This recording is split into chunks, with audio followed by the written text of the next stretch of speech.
Shut up and sit down.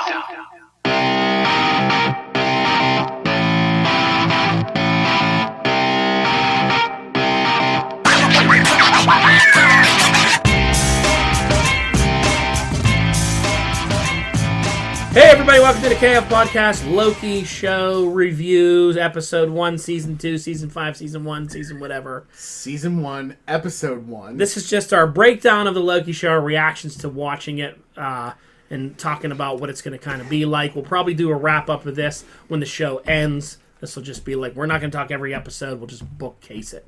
You know, if we get something interesting in a week, we might drop another episode. Depending what it is, yeah. So, if you just find us here on YouTube, please check us out wherever you get your favorite podcast from. KF Podcast, the KF Podcast, and all your podcast catchers, and receivers, and social media. Throwers, social media, and all those places. Listen to the Pop Culture Week in Review. If you happen to like wrestling, listen to the wrestling show. If you don't, well then go fuck yourself. I mean, I don't know what to tell you, right? We just can't make you happy. This is YouTube. Yeah, we can swear on here. All right. I just checked the button right now, not for kids. Oh, okay. All right. Okay? As I'm making this video a day from now. All right, so the Loki show. General premise of this show is that, you know, right after Loki steals the Tesseract, shows up in the Mojave Desert or something like that. Mongolian Desert. And then the Time Commission or whatever shows up. The Time Variance Bureau. Right, and they arrest him because they explain in this thing that there's the timekeepers, and every time a variant pops out of the time stream and starts creating another time stream, much like the Ancient One described in Endgame, that every time you stop something, it creates another line. These people show up, steal that, get that variant out of there, put him on trial, and then sort of put a bomb that detonates and erases that timeline so that there's not a multiverse. Apparently they talked about how there was a multiverse, and then these people fixed it that there's not a multiverse. There's the sacred timeline. Sacred timeline. So that's this show in a nutshell, right? Yes. That there's variants out there breaking the timeline, and then there's people that keep track of it. Okay. So from there, what else did you pick up from this show? So, and there's going to be some spoilers in this. So if you're not interested in spoilers, you know, turn this off. Go watch the show. Go play with yourself, and then come back. Else, yeah. But so we kind of discover throughout the show that the Time Variance, this organization, was created and is run by these three like ultimate beings. So, you know, timekeepers, which they're in comics, right, Brock? They're like lizard. They're lizard-looking people. Timekeepers in the comics always dealt with like Kang, when Kang becomes a Mortis, and all that time shit that they get into, and warring with him. But we kind of discover that this organization and these timekeepers are pretty much the ultimate power in the universe, because apparently the Infinity Stones don't matter in that world wherever they're at. Yeah, wherever they are, the Tesseract is useless. Yeah. Do we want to spoil the big thing right from the gate? What's that? Loki. Well, yeah. So we'll get there. Brock, what other takeaways did you have from just the general feel of the world and where they're at? I think we covered it all. This was definitely like a universe building episode, like the setting and all that stuff. And they go back. It seems like these people aren't from any time stream either. Like it seemed like Mobius or whatever that guy's name is. He said they were created by the timekeepers. Yeah, they're kind of outside the timeline. So they're not even really people that were from regular Earth or regular time streams, because the one guy didn't even know what a fish was. Yeah. You know, like they've only known working there is all they know. Yep. Even though they watch our world and do all that, they're only there. Then you kind of get a little premise that there's an evil variant going around that's killing time keepers and people. He's not only is he creating variances in the time stream, but he's killing the agents that come to correct it. Right.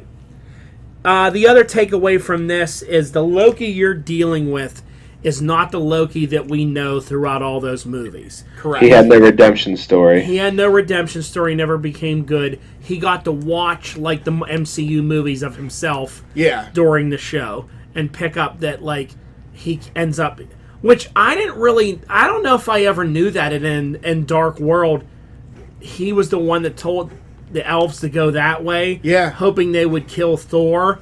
But they killed his mom. Did you know that? I didn't. I don't think I picked up on that until this show either. Yeah, I don't think I picked up on that either, and that's why he was like a wreck and all upset when his mom died. And then he saw that Thanos kills him in Infinity War. Yeah, and he kind of was like broken by it. So you have that. You have him dealing with this Mobius character who's trying to like obviously use him for a reason, and then you find out the big thing at the end is that the person that's bad is like a dark, evil version of Loki. Yes. Now, I didn't like that twist, first of all, to start off. They're going to have to explain it to me. I don't understand. I am not too excited about... We're watching a show starring Loki, called Loki, where the bad guy's Loki. Like, I don't think it's going to end up being Loki, though. What do you think it's going to be? I think the blue gum is a clue. What was the blue gum? That he gave to the little boy in the... Oh. What do you think it is? What do you think that means? I don't know, but I think it's something. No, of course I thought it was Mephisto because of the drawing on the wall, but I guess the director came out and said it's not Mephisto, and then you find out it's like a version of Loki. Could it be Kang? Kang's armor's blue. I don't know. Kang's supposed to debut in Ant-Man and the Wasp, the Quantanium Well, thing. he's supposed to be in Ant-Man and the Wasp. They announced the casting a long time ago. Yeah. So it's possible that he could show up in some manner here. But again, when do we start getting into this? We think all these people are going to be in these shows, and then they're not. Yeah. You know, they're just Disney Plus shows. A bad Loki just doesn't make sense. Because if the variants come from the same timeline, I don't know. Yeah. Well, you know, another thing I saw an article earlier in the week where they were talking about Loki. You know, they were getting in this thing about that, like Loki is an LGBT character because he's gender fluid. He's been a girl in the comics. He's been all these things, and I'm like, well, they never really did that in the Marvel universe yet. Like in the comic book, I mean, Loki was an 8-legged horse at one time. Also, I mean, that his dad used to ride. Like, you know, there's a lot of weird things. That I can't remember the name of that. Loki could turn into anything. He was a female. He was a teenager. He was all these things. They haven't really done that in the... So what if they do the gender flip and the evil Loki's a female Loki? Could be. Sleipnir. Yeah. And it's like the female Loki that was like real evil in the comics. Or it's young kid Loki, you know, or like one of these different versions of him. I don't know. I wasn't too thrilled about this episode, to be honest with you. Me either. Like, I'm still going to watch it all, but it like Falcon and the Winter Soldier, like I couldn't wait to see the next episode. Same with WandaVision. This is like, all right, I'll catch it when I catch it, you know? I felt that the whole Time Squad thing felt very what's the show we were just talking about on Netflix? Umbrella Academy. Umbrella Academy. Okay. Where like this group that manages time, and they all have like he had like a VCR kind of tape thing that he was playing. Yeah. It was very hokey, cheesy, that realm, where, you know, where like people were working behind desks, typing on typewriters, and, you know, he had the sign, here's everything you ever said, and it's printing out on paper. Yeah. It was too much like slapsticky like that for me. For me, it felt like the show was struggling to understand what it wanted to be a little bit, because it started out like slapsticky comedy, and then towards the end it started getting a little dark. So